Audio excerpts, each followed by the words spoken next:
So now I'd like to call up Jim and Kristen Broom, who are going to perform a short waltz for us to close out our program. Just kidding. So we will end with our Guardian Angel Award. Jim Broom is a lover of God, of family, and of his fellow man. He's a man who values and nurtures many different types of relationships through the lens of a servant leader. He is a staunch advocate for the vulnerable and those facing the challenges of poverty and hunger. As a daily churchgoer, Jim unabashedly wears his faith on his proverbial sleeve. In his workplace, Direct Capital in Portsmouth, Jim not only supports values of the month, he pushes virtues of the month. He doesn't just have an EAP counselor on staff, he has hired a chaplain to be on staff. All of this in a for-profit secular business landscape. It's amazing where true grit and unwavering faith have taken him. Over the past several years, Jim personally and Direct Capital have been incredibly generous supporters of both the food bank and St. Charles Children's Home in Rochester. Interestingly, as a side note, Jim grew up with Sister Mary Agnes, who is the director of our therapeutic behavioral school program at St. Charles. What adds to the allure of his already charismatic personality is that Jim is a dedicated, driven, and tenacious advocate of Catholic education, Catholic social teaching, and Catholic social services. I love the conversations we often have along any of those issues. You can go on and on. When Jim puts his head and heart behind an initiative, like we've seen him do with St. Charles and the food bank, he is a force to be reckoned with. I think you would agree. Today we honor and give thanks to Jim Broom with our Guardian Angel Award for his service, dedication, and commitment to the works and future well-being of our church and of Catholic Charities New Hampshire.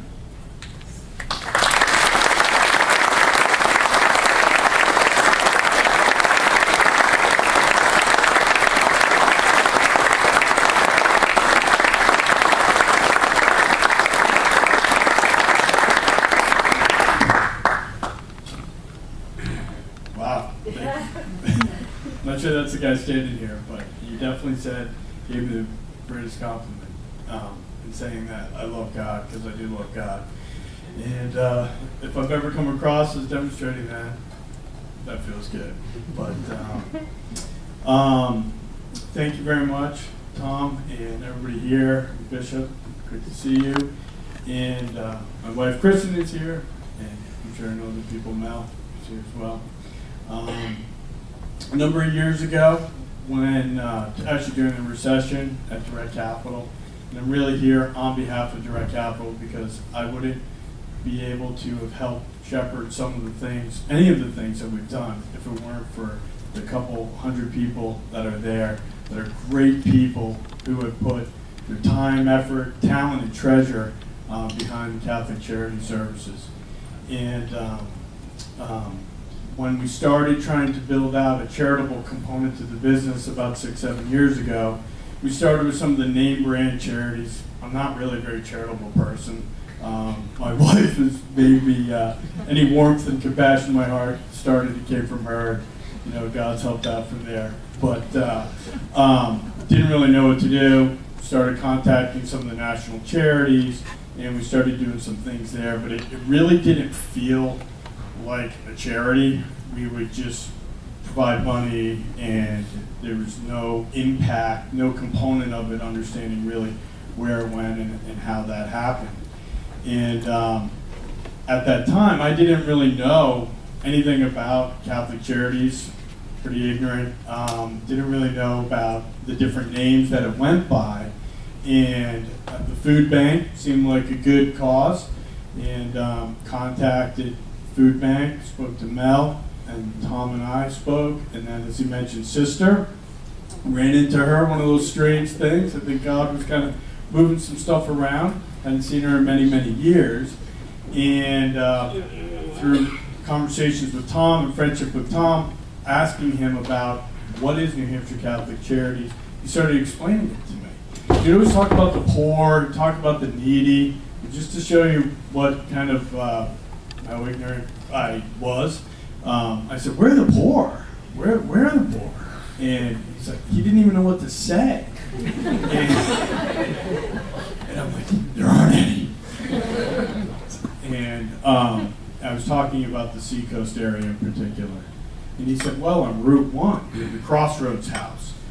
On Route 1, you have this, you have that." And he started rattling off these things. Downtown Portsmouth, the soup kitchen, so on. And I couldn't believe it. I'd driven by these places every single day, at least 2 times a day, to and from my house. And I didn't even know what was going on. I would just see people, sometimes wonder why people were waiting out there. And through the grace of God, working through Tom and this organization, my eyes were opened pretty quickly. So along those lines, we started being able to provide support for Catholic Charities, and particularly in the local area. And Mel and team of the food bank have come out, and every year, I think we were the first company, or one of the first to do a mac and cheese making event on site. We do it at the company, and it's kind of competitive group, so we have teams, everybody goes through food prep safety. We try to remind people that we need to make things that people can eat, not just to try to win. And we're getting much better at it. But that really brought it home for a lot of people, and it's one of the best things that happens in our company every year, that we can make a meal that could go to our neighbor and make it that directly impacted.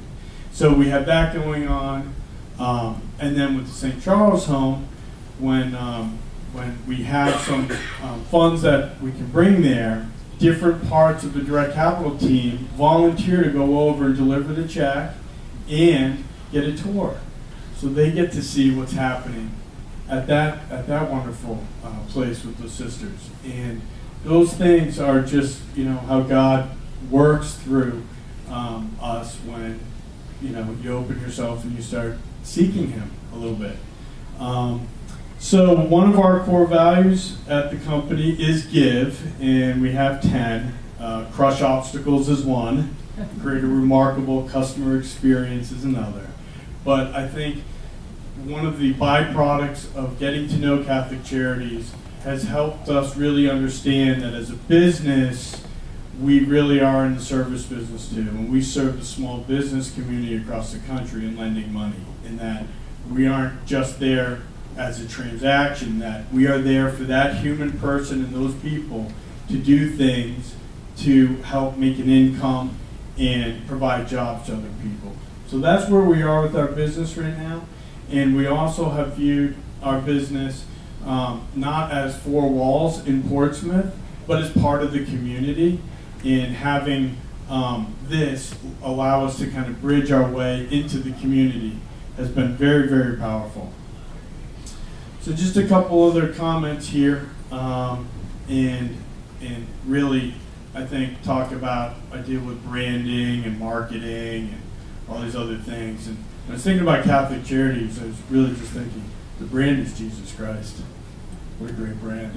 And I need to work on with my team to figure out how Direct Capital can be the brand of Jesus Christ. And I know who'll get us there one little step at a time.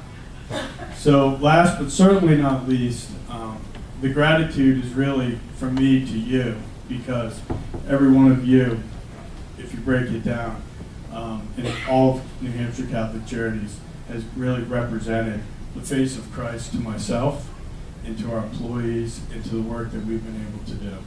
So I appreciate this. It's very humbling, but my gratitude goes out to you. Thank you very much.